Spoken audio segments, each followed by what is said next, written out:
a little bit. So I'll go ahead and get us started. Thank you so much for joining us today and welcome to today's webinar, I Don't Know How to Handle Holiday Stress. My name is Jackie Zimmerman. I'm the manager of public education partnerships and e-learning at Mental Health America's national office, and I'll be helping to moderate today's panel. I have just a few notes for everyone before we get started. This webinar is being recorded and will be emailed out to all registrants within 1 week. We currently do not offer CEUs, but if you would like to request a certificate of attendance, we have a form that you can fill out to get one of those. I'll post that link in the chat here shortly, and we will also include that in the follow-up email if you're unable to access the link in the chat, or if you want to catch it afterwards. We will also make sure that any resources shared today throughout the session are included in the follow-up emails. So if you're not able to grab things from the chat, no worries, we have you covered. This webinar is in partnership with Arizona State University, and the funding for this series is provided by the Substance Abuse and Mental Health Services Administration's National Child Traumatic Stress Network. So we thank our partners for joining us on this session today. I'm pleased to introduce our speakers. With us today, we have three amazing individuals, Dr. Whitney, Lene Higgins, and Sharon Almeida. So welcome, speakers. I'm going to give you all a little bit of background on who we have joining us here today, and then we'll jump right into our discussion. So Dr. Whitney J. Ragland Bignall is the Associate Clinical Director of the On Our Sleeves Movement for Children's Mental Health and a pediatric psychologist at Nationwide Children's Hospital in Ohio. Before joining the On Our Sleeves team, Dr. Whitney worked at a primary care center that served a primarily low-income and racially diverse community. She implemented a program to help enhance parenting skills for raising young children. She built partnerships with community organizations, primary care offices, and neighborhood schools. Dr. Whitney was named the Who's Who in Black Columbus in 2019 and is a 40 Under 40 Leader in Minority Health Award winner of the National Minority Quality Forum and the Congressional Black Caucus. Welcome, Dr. Whitney. We also with us have Lene Higgins, who is a senior content writer and editor at Mental Health America's national office. She has a Bachelor of Arts in English from Hood College and holds a highly qualified Maryland educator certification. Previously, Lene was a middle school and a high school English language arts and advancement via individual determination educator in Baltimore County, Maryland, and the District of Columbia Public Schools. Her advocacy and passion have led to changes on a classroom, school-wide, and district level. And to quote a former principal, helped inspire hundreds of students to find their voices. Her writing has been featured in Blavity, The Educator's Room, and several other digital platforms. Lene is a passionate mental health advocate who believes that meaningful storytelling has the power to change lives. Welcome, Lene. And we also have with us Sharon Almeida, who is a registered nurse and the Chief Executive Officer for Banner Rehabilitation Hospital West, located in Peoria, Arizona. Sharon has worked in various leadership capacities, but some of her most memorable moments have been working in the frontline cardiac care unit as a registered nurse. Sharon has gained national recognition within the Select Medical as 2021 CEO of the Year for Inpatient Rehabilitation Division, and her team and hospital have won numerous awards over the years, most notably the Hospital of Excellence Award 2 years in a row. Sharon is passionate about team building and leading a team that values each other's strengths. Welcome, speakers. I am so grateful to have each of you joining us here today. I agree with all of the clapping that everyone's putting out. We have such an accomplished group, and I'm really excited to kind of dive into our topic here today. As it's really timely. The holiday season's approaching us. Holidays are happening in the next few weeks, and it's that end of the year busy season, which for a lot of individuals and especially families just puts extra stress on parents, on caregivers, and anyone who is navigating this season and time of year. So we'll jump right into our discussion. I want to hear from each of you just a little bit about Some examples of how the holiday season has had an impact on your mental health in the past years, or on the impact or impacted the mental health of those that you're working with. We know that it just is a time where there's extra stress, extra anxiety, and how have you seen that represented? So I can go first if that's okay, Jackie. So hi, everybody. Thank you for having me on here. One thing that I can share, being a registered nurse working in a hospital, mental health has been a pretty crucial piece, I think, as a leader that we've really had to come together to support the staff on the front lines, particularly with the pandemic that's taken place for the past 3.5 years. Um, it was it was very challenging. It was very hard. I'll tell you, particularly for me, losing coworkers, during that time period was especially tough for my mental health. And as a leader, I can share with you that sometimes it feels very lonely. It's lonely at the top, as they say, and it was very difficult for me to try to. Um, I had to seek a therapist. I had to seek outside counsel because I didn't want my team to feel like I was going to break down, with what was going on. And so mental health was particularly tough for me because I had this huge amount of responsibility to take care of my team. But at the same time, we also had several team members that passed away during the pandemic with COVID. And that was very tough. Thank you, Sharon.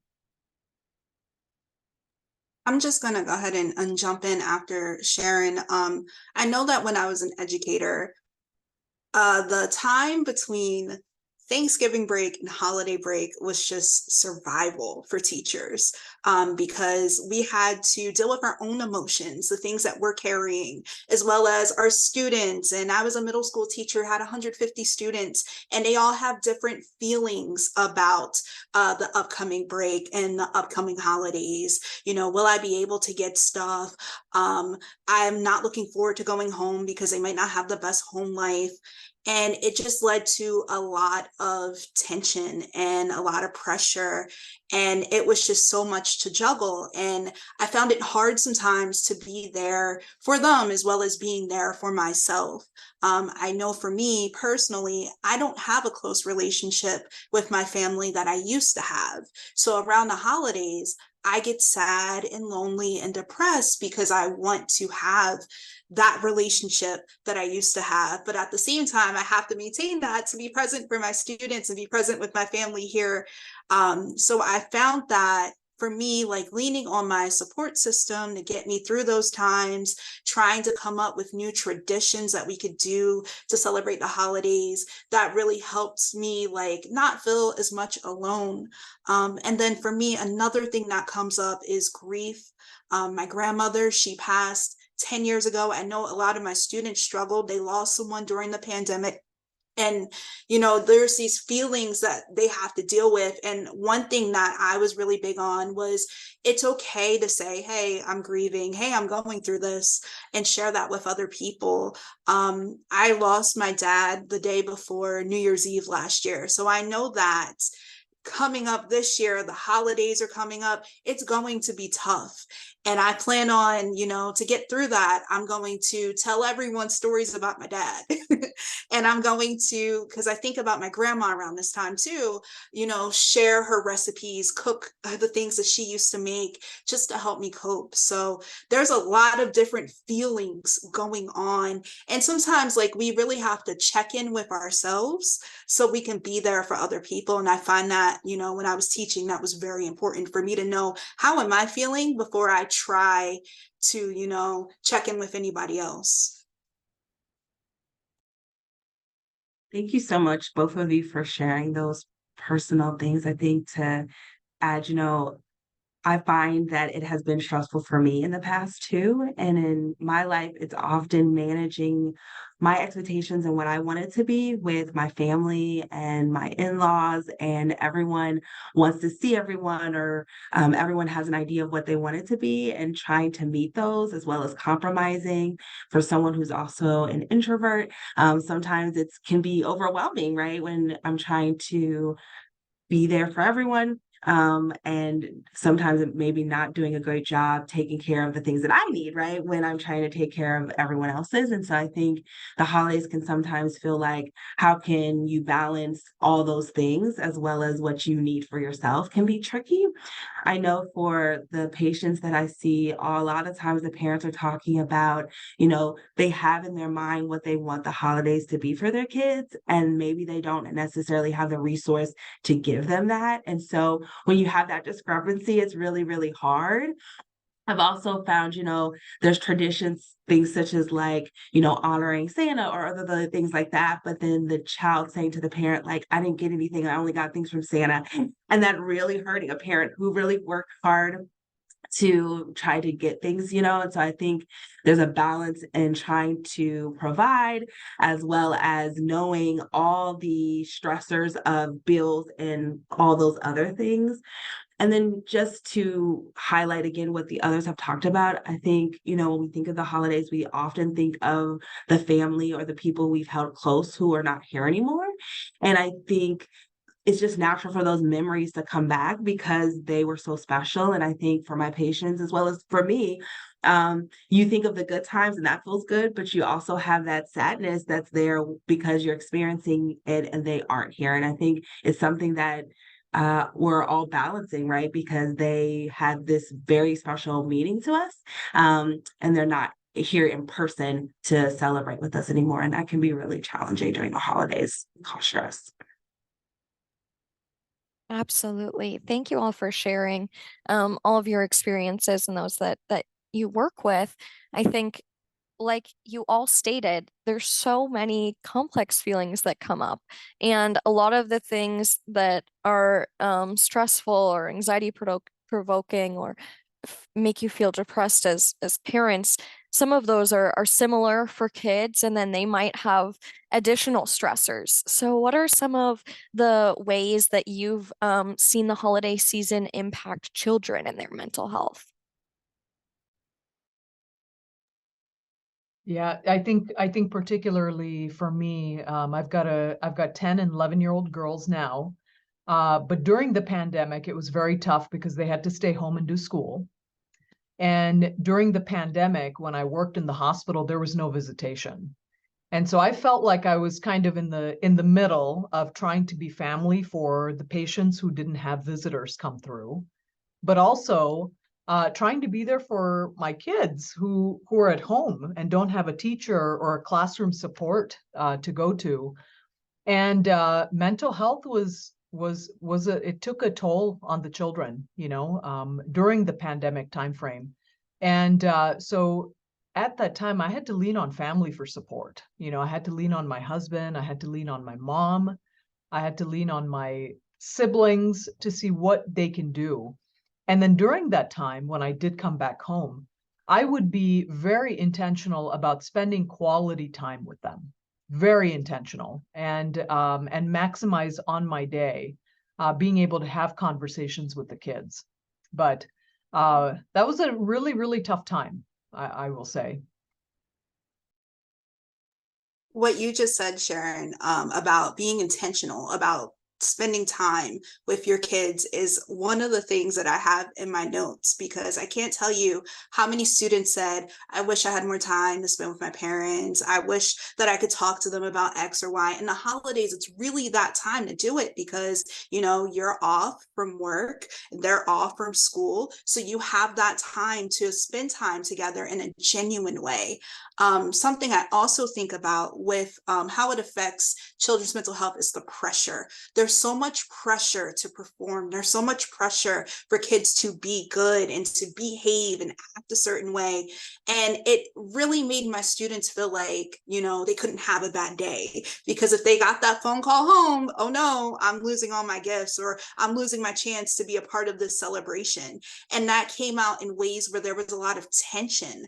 I also think about the pressure with me growing up, the comparison between my siblings and my cousins, because right before Thanksgiving, report cards came out. So that was the topic of conversation. Are you doing better than your cousin? What do your grades look like? So some of that pressure and that anticipation of things that are upcoming is something that kids have on their mind, as well as change in routine. If you ask any educator, any change in routine to the school day is going to cause some sort of stress.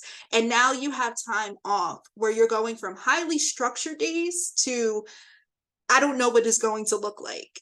And that can be exciting, but it can also be very overwhelming. So, planning things that you can do to spend time with your kids, maybe ask them what activity that they want to do. Carving out that time will be very helpful and help them manage some of that stress.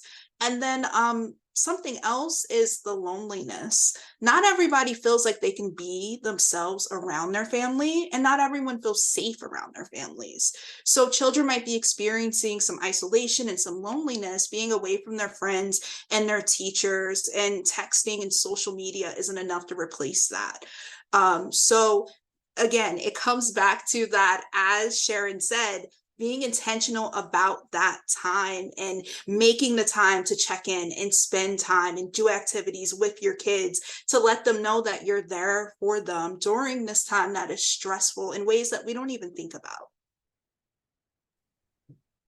You guys really did a great job answering that question, because from what I see with my patients is that the holidays are unstructured. There are these 2 to 2.5 weeks of whatever the family has decided to do. And sometimes when parents are stressed and busy themselves, they haven't had time to really think about what those 2 weeks are going to look like, or they might have to actually work during that time. And so for kids, not having the structure and specifically not having things to do can be really challenging for a child's mental health. We really need to engage in activities that bring us purpose and meaning. When we don't, our moods can be negatively impacted by those things. And so making sure we're intentional about talking to our kids about what they might want to do with this quote unquote free time, I think is really important.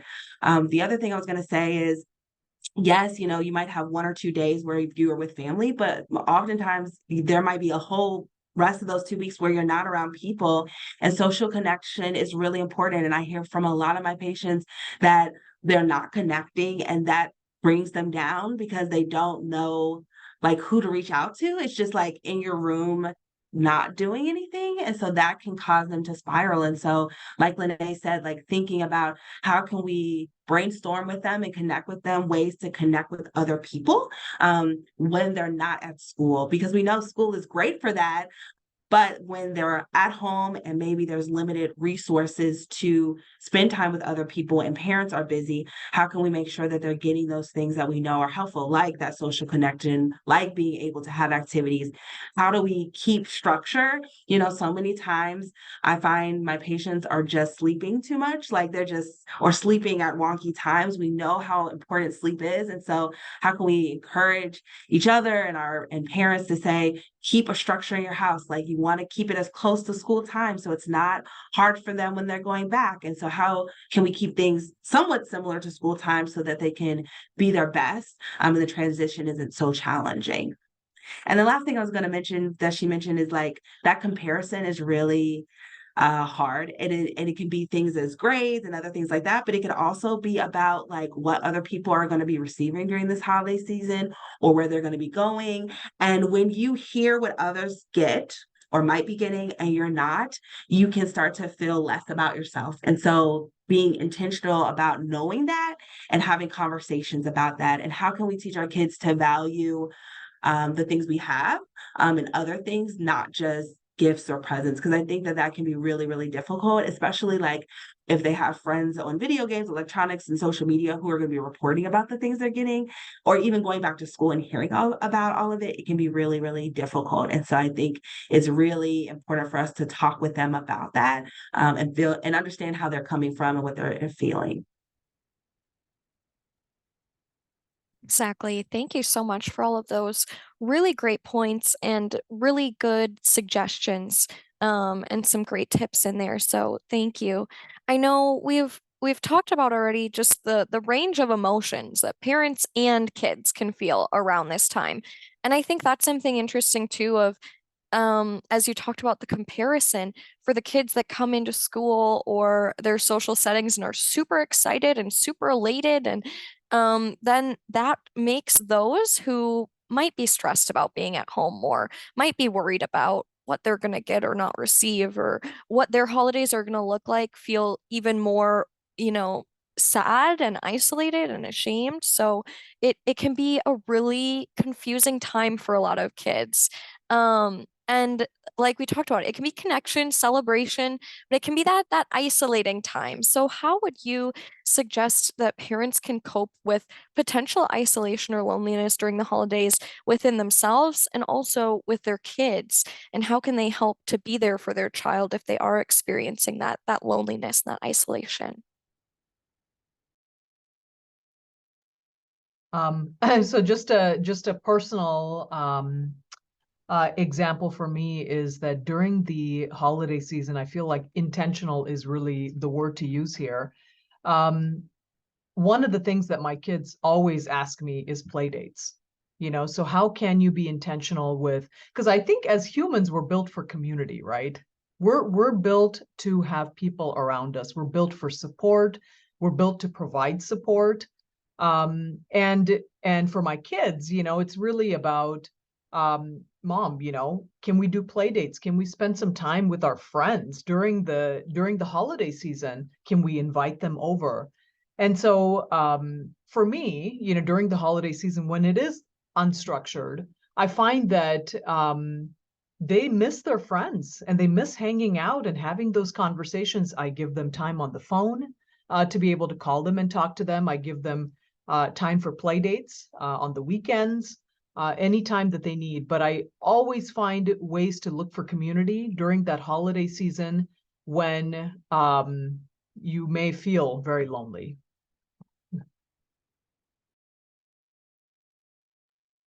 I agree with that 100%. Like one of the things on my notes was like have them plan, like have your kids plan activities with friends and family that give them something that they can look forward to outside of the usual holiday stuff.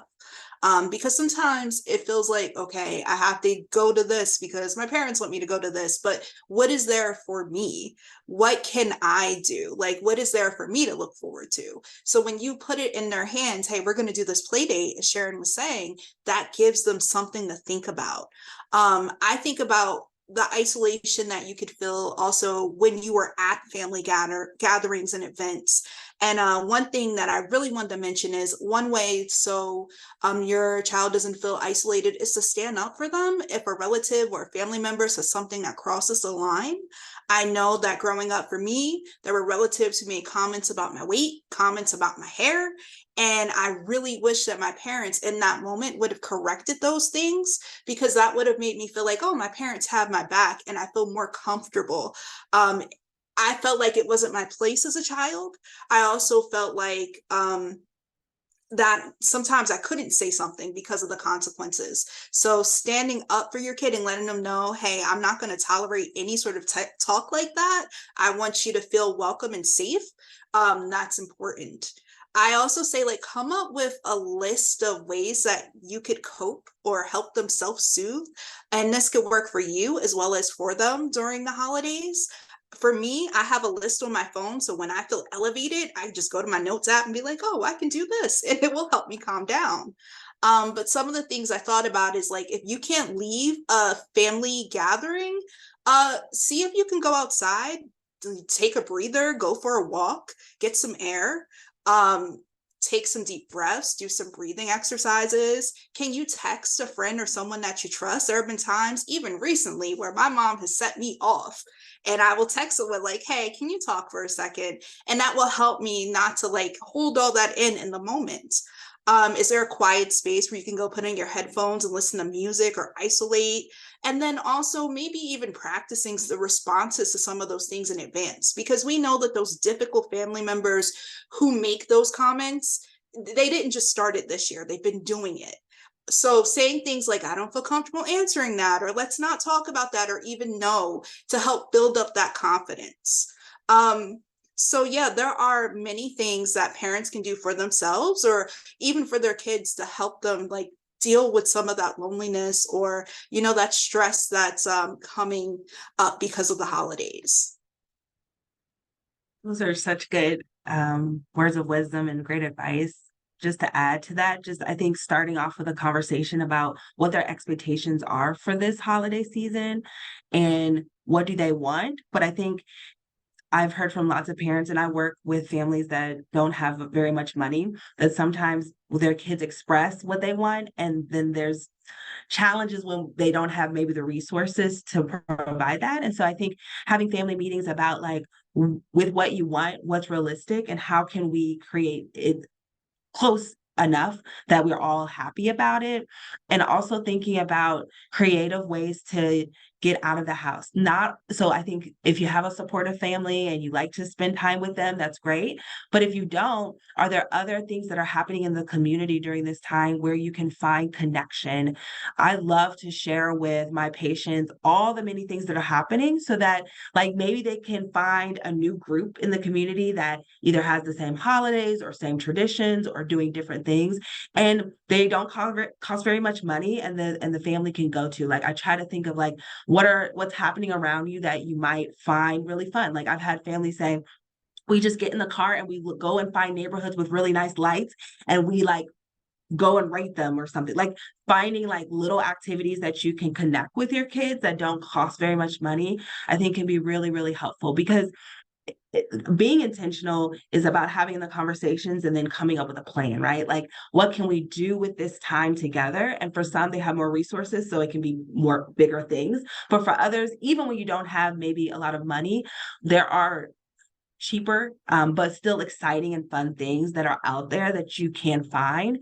And I also would say, like, there's times when being by yourself is good. For me, I'm an introvert. So there's times when I do need space and I need to be alone, but I can't be alone all the time, right? Like, and helping kids know the difference. Like there's times when we do want space and we're coping and we need space, but we can't stay there too long because that can hurt our mental health. And so do you know those signs, and how can they express that to you when they know that they're realizing they need additional things in their lives? And so helping them understand that, I think, is a really important conversation, because I think that as parents, sometimes we can get so concerned about them not having enough, we can overplan it. And so now they're exhausted because we have them running to all of these things and they don't want all of them. They really would love to just stay home with us and watch a movie, you know? And so I think it's important to say, like, we don't want to be isolated and we don't want to be lonely, but we don't want to be so planned that they're exhausted, right? And so we have to find a balance. And all of our kids are different. Like I'm different than my husband, you know, who's a big extrovert. And so we have to kind of sometimes in families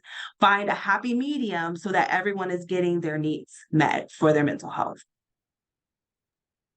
Can I jump in here real quick? Yeah. Because I was nodding so hard. My son, he is 5, and I can hear his voice saying, Mommy, I just want to chill in my room. Mommy, I just want to watch my videos, because I am that parent who overplans.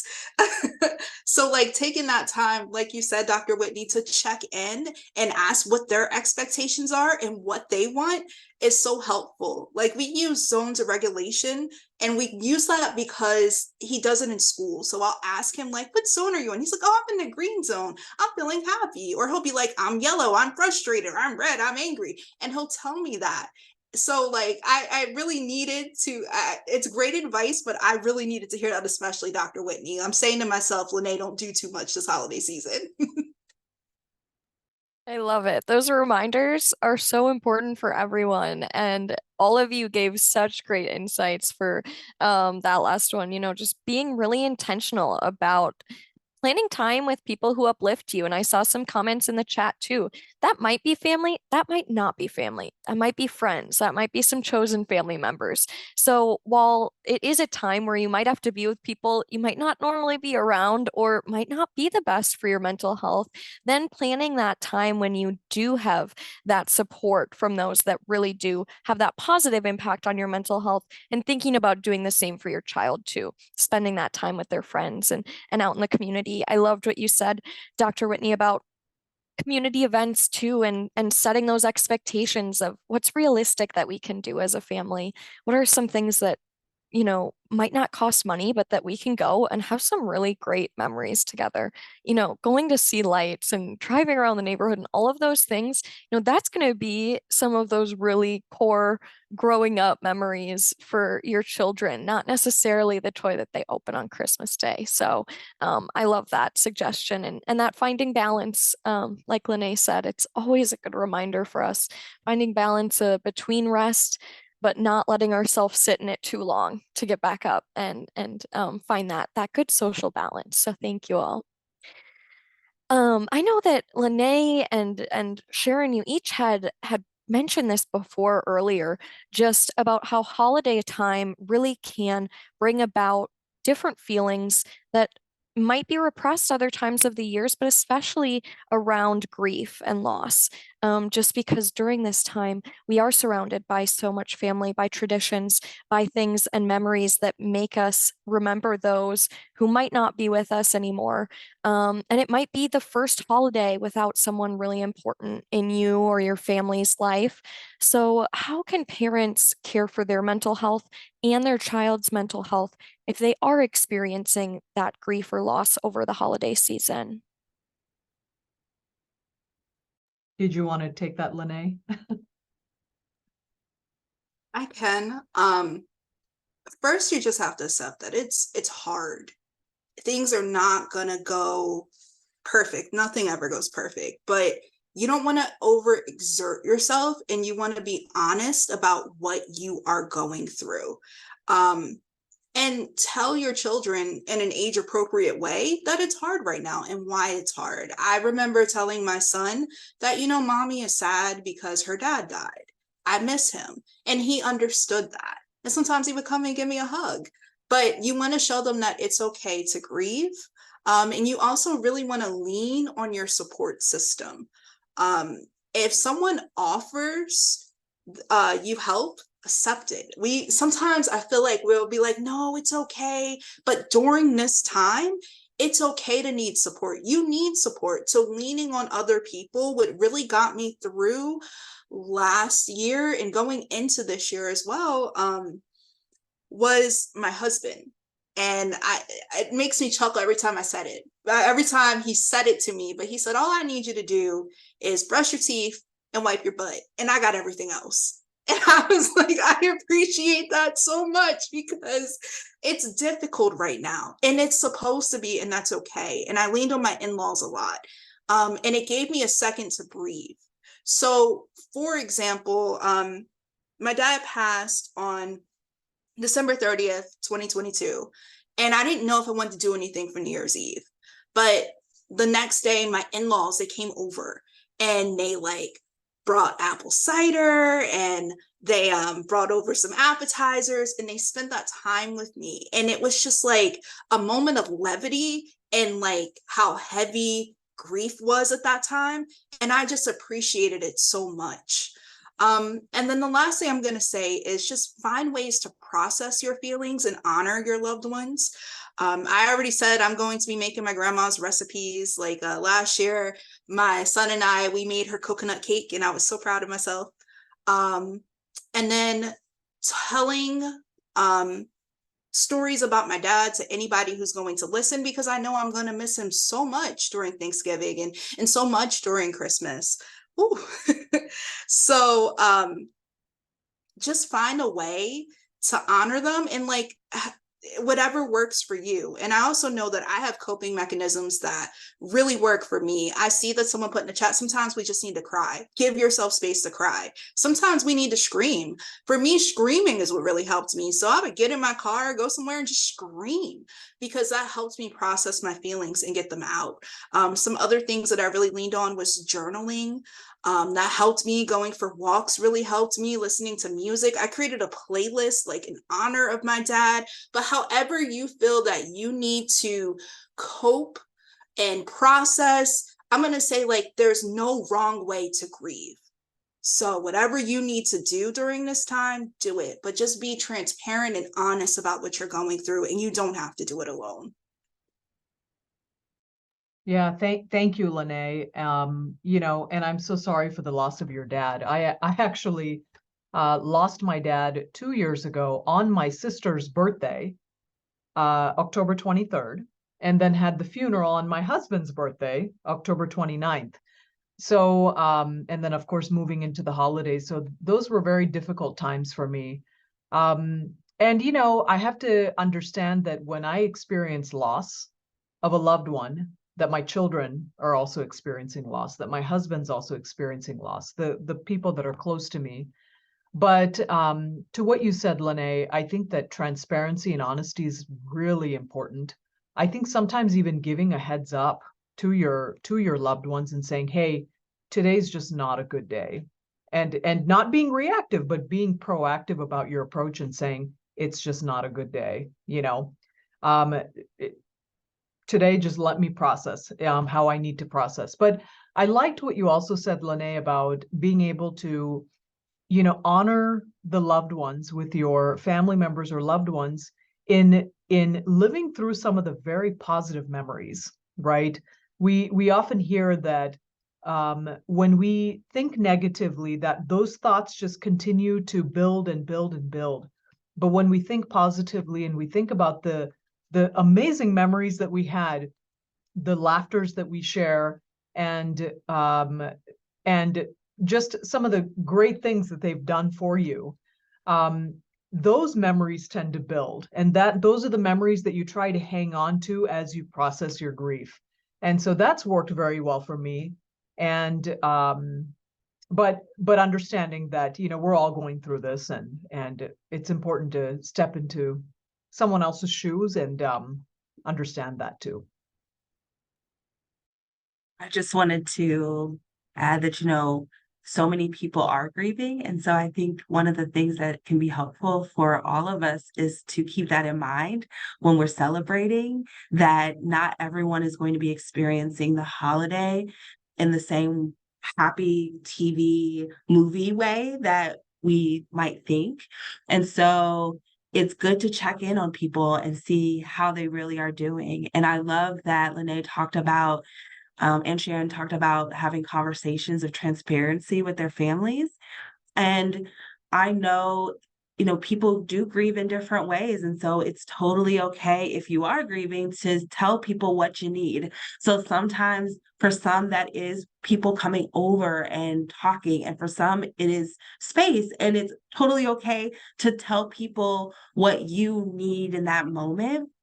And I know in particular for kids, because that's who I work with clinically, it can be very confusing for them because here's their parent and they're not used to seeing this parent in this way. And they can sometimes think that it's their fault or they don't know what to do. And so it's really important to have conversations about how the parent is feeling so they have some understanding there, but also knowing that they're also grieving in their own little ways. And so oftentimes in my work, it's kind of sharing with parents like, you're grieving and they are too. And so how can the family grieve together, even though it might look different? And there are resources out there, like On Our Sleeves just had information out there on grief that's coming out or has come out. And as well as like for younger kids, I often will direct families to Sesame Street. They have great resources on grief, but like how to make memories and make journals and like in their own age appropriate way, figuring out a way to honor that person because that person was probably also important to them. And so helping them understand it can be really, really helpful. And I love how we talked about that all ways of grieving is okay. Kids have to hear that too, right? Because there's so many different stages of grief, right? There is sadness, which I think we all think of, but there's also denial where you're not thinking about it. And sometimes kids are in that stage, and we as adults are trying to figure out, like, why are they just acting like everything's normal? But like, that's actually a part of grief. And so, like, being okay with that, or if they're all of a sudden really angry and we don't know why they're having this huge meltdown, right? And so I think normalizing that with them and helping them to understand what they're experiencing can be really, really helpful. Because grief is hard, and grief can be hard the first year, but it can be hard in year 5 and hard in year 10. Like, there's no rule about how grief works. And so I think it's important for people to give themselves grace. If all of a sudden this year, it wasn't challenging last year, but it's challenging this year, that's okay too. Giving yourself grace in it and processing it can be really important. Thank you, Dr. Whitney, and thank you all for those um, really great insights. I know that there were a few things that I was even just jotting down as you were speaking because you said so many powerful things that grief is hard. There's no rule to how grief works. And Lene, like you said, there's no wrong way to grieve. And accepting that within ourselves, allowing ourselves to feel grief the way we need to process through it, and being open and honest about how you're doing that and modeling that for kids too, to know it's okay to feel different things right now. You might be angry, you might be sad, you might be confused. And you might deal with that different than how mom deals with it or than how dad deals with it. But how you deal with it, I'll be there to support you. So those were really, really great and helpful. I see in the chat too, a lot of comments and about how you all deal with grief. I saw a comment about how beneficial group therapy was for someone. That's awesome. Just being able to connect with others that have gone through similar situations or are going through similar things as you can be so helpful. And some other people talking about those playlists that they've made similar to you, Lene. Music can be really therapeutic and healing. So I love that one, and sharing stories and talking about those we lost, like you were talking about too, all three of you, the importance of keeping memories alive, having those conversations and being able to honor and talk about the loved ones that were important to you and were important to your children. And I know someone in the chat put too that they even share stories about people who they have lost that were important, but their kids might have never met. Just knowing this was someone important to me, and this is the impact they've had on my life and my family. So I really loved that. Thank you all for those. I know that we've already gone through so many really great tips on parenting through the holidays, but I just want to leave a little bit of open space here too. If there's anything that we haven't discussed, any additional tips you have for parents on just how to best be there for their child or their children during these busy times.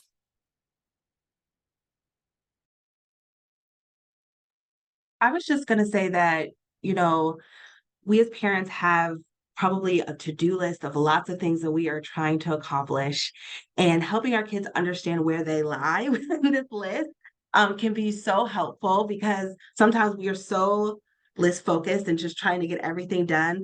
We're just we might miss what they need. And so I think it's important to do that check-in, but also, you know, for some, that means a lot of shopping, right? You're trying to get out the door and get all this shopping done. It might be for like food for Thanksgiving or presents for people or whatever it may be.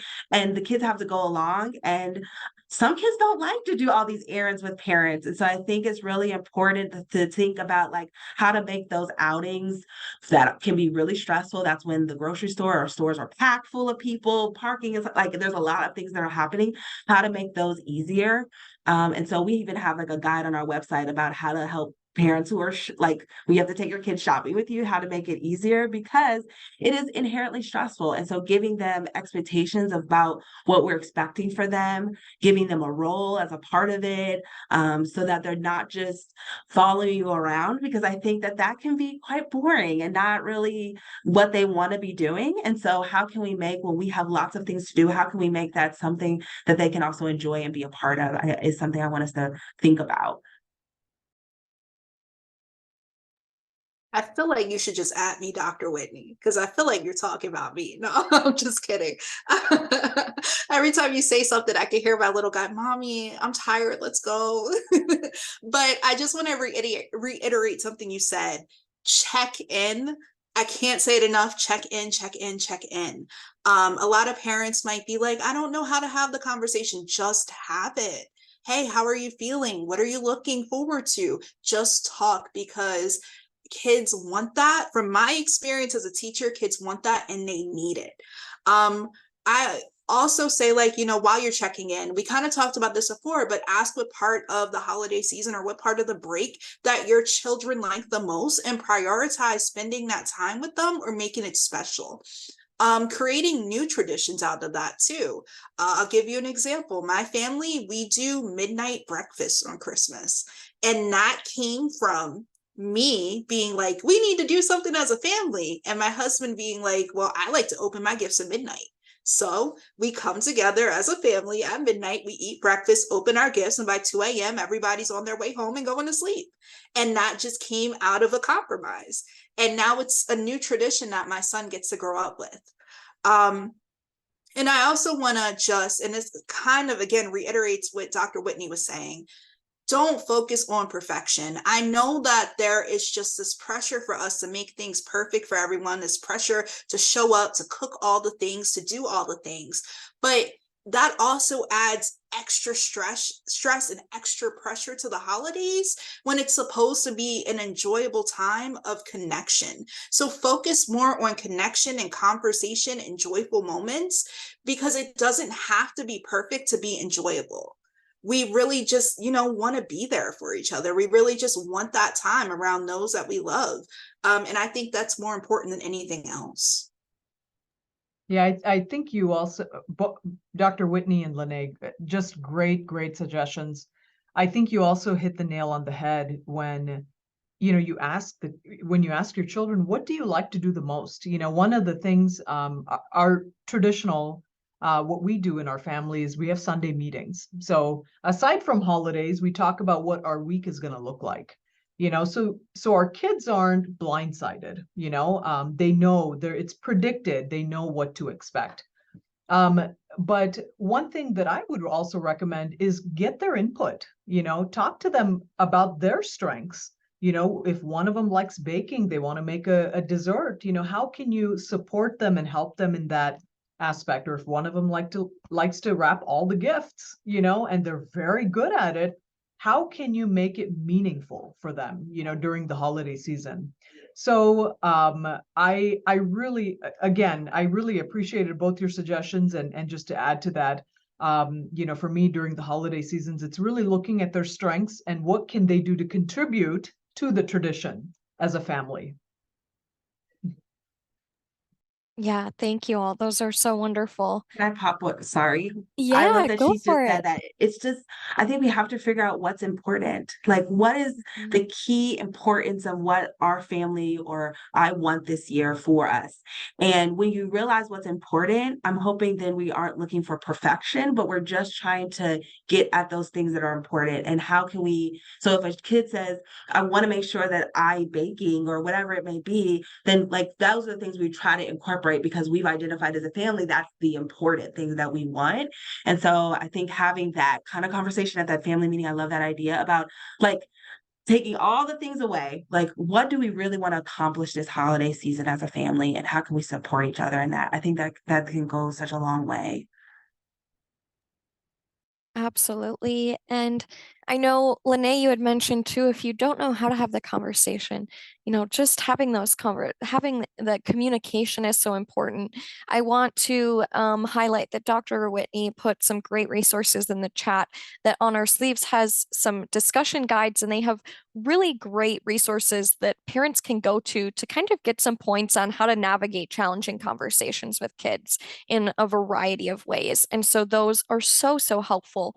I also want to recognize a point you brought up earlier, Lene, and we've had some comments in the chat about too, just talking about, holidays. A lot of gatherings can be centered around food and eating, and how hard that can be for a lot of people.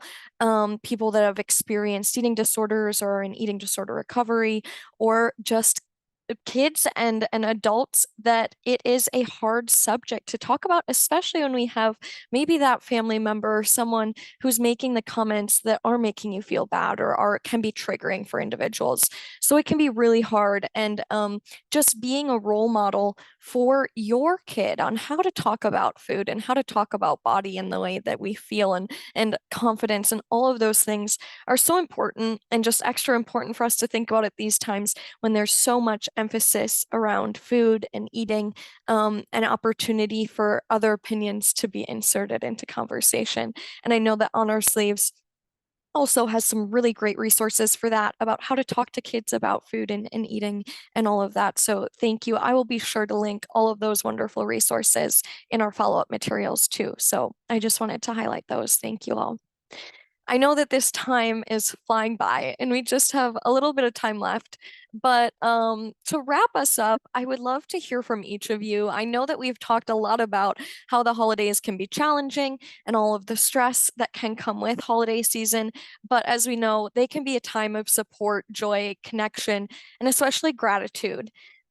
So I'd just love to hear from each of you on how families can bring those elements into the forefront of holidays to combat stress, and maybe one thing that you're looking forward to doing with your child or family this season.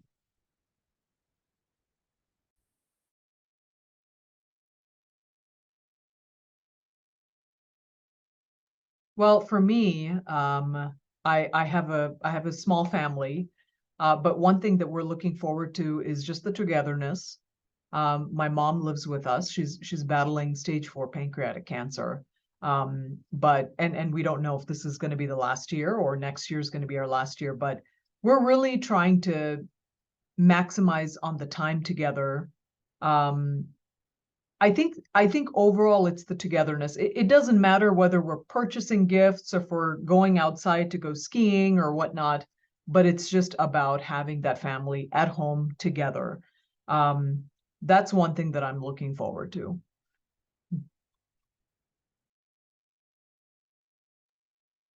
For the first part of your question, I can't think of anything other than what we've already shared. But for the second part of your question, I have to echo what Sharon said. It really is the togetherness. I spend the holidays with my in-laws who have really accepted me as just like their daughter. They don't even say daughter-in-law, they say daughter. And I appreciate that so much. And they come together, we talk trash, we make fun of each other, we eat some good food, and then we all go home. And I look forward to those moments. And I know that my son looks forward to those moments as well, because, you know, I asked him, what's your favorite holiday? And he didn't say Christmas because I'm thinking of all the gifts. He said Thanksgiving. So he really likes that time where we come together and we talk about what we're thankful for. And I just love sharing that space with them.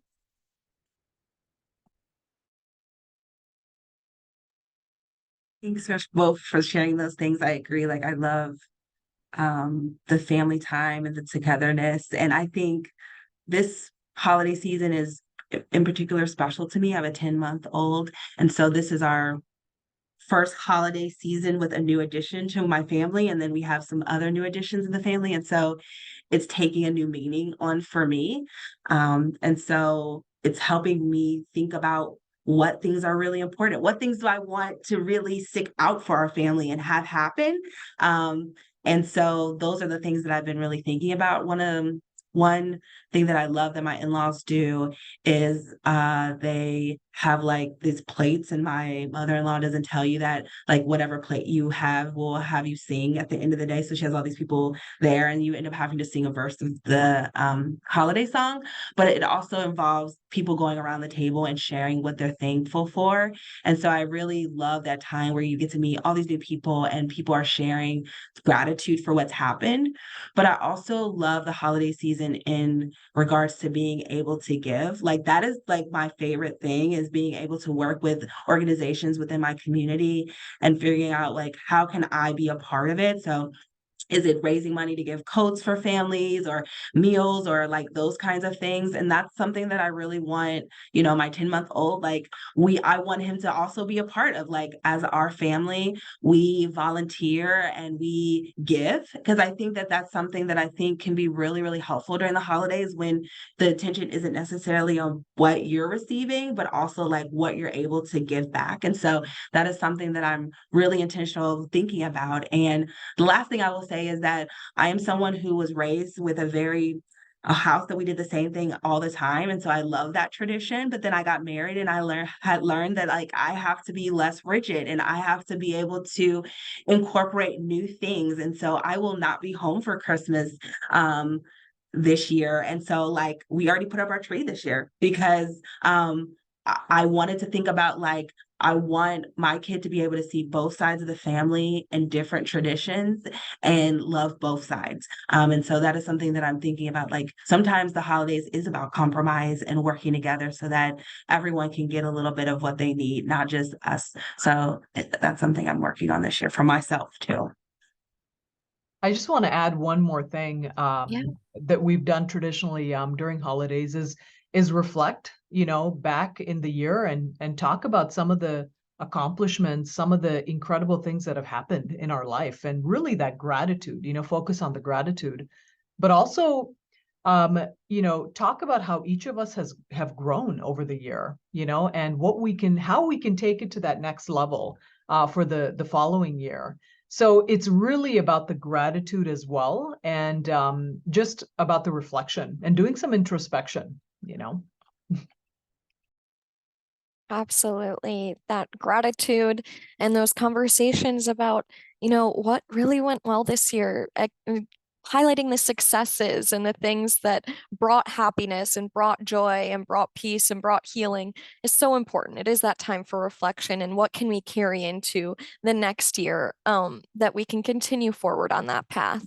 So thank you all. I know we are right at the end of time. Thank you everyone for posting. I know I said you can share in the chat something you're looking forward to or what you're doing for your mental health. Thank you for everyone who is sharing.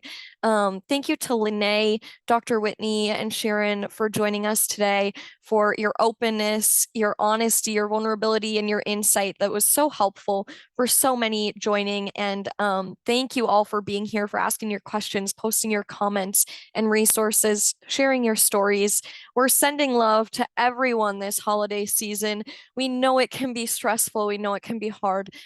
Sending love to all of you who have expressed that you're going through grief this holiday season. It is so challenging. So we're really there for you. We want to make sure that you take care of yourself this holiday season. Keep that in mind too. Caring for your mental health so that you can be there for your family and for your children is so important. Thank you all, ladies, for joining me. Just for those of you joining, it is being recorded and we will email this out to you all within 1 week so that you'll have the recording handy, along with all of the resources that we discussed today. So thank you all. Thank you again, Lene, Dr. Whitney, and Sharon, and we hope you all have a great holiday season. Thank you.